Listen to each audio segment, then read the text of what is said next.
Radio, l'essentiel de l'actualité.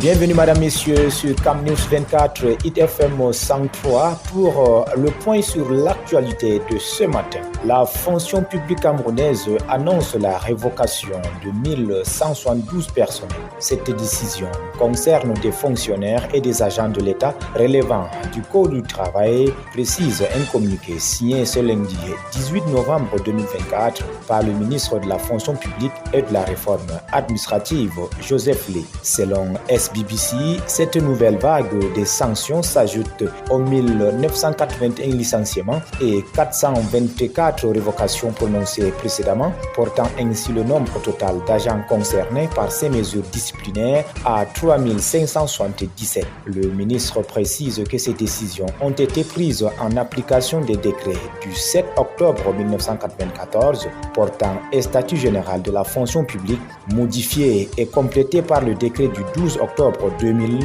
ainsi que du décret du 9 novembre 1978 fixant les dispositions communes applicables aux agents de l'État relevant du Code du travail. Débat d'orientation budgétaire, une première pour la commune de Bogo. La commune d'arrondissement de Bogo dans le département de Diamaré a tenu son tout premier débat d'orientation budgétaire en vue de la planification du budget programme 2025. Cette initiative encouragée par l'État du Cameroun vise à garantir une gestion rigoureuse et participative des ressources locales, avec la participation des autorités municipales, des chefs de village et autres personnes ressources. Les priorités identifiées concernent la santé, l'éducation et l'accès à l'eau potable. Ce moment inédit de concertation a permis de poser les bases d'un budget qui répondra aux besoins sociaux majeurs en 2025. Une prochaine rencontre est prévue dans les semaines à venir pour finaliser ce plan.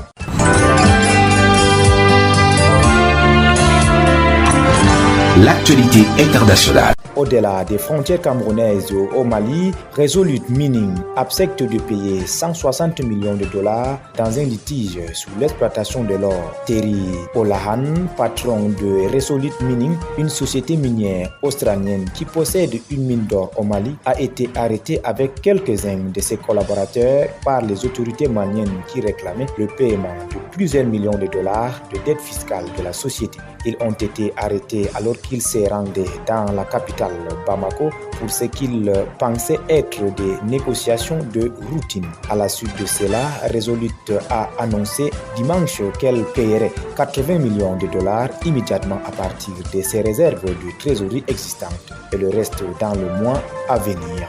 Une décision pour apaiser la colère des autorités maliennes afin de faire libérer leur patron. Autorisation de frappe ukrainienne en Russie. La Chine accuse les États-Unis d'ajouter de l'huile sur le feu. La société de presse a rapporté dimanche, citant un responsable américain et 3 autres personnes au courant du dossier, que l'Ukraine était désormais autorisée à utiliser le système de missiles tactiques de l'armée qui a une portée allant jusqu'à 190 000 contre les forces militaires russes de l'autre côté de la frontière. Cette décision intervient après que les pays occidentaux, l'Ukraine et le Japon, ont indiqué que la Corée du Nord avait déployé des troupes pour rejoindre l'opération militaire spéciale de Moscou en Ukraine. Dans une réponse citée par la plateforme d'information Newsweek dimanche, Liu Pienggu, porte-parole de l'ambassade de Chine à Washington, a déclaré que la Chine s'engage à promouvoir les pourparlers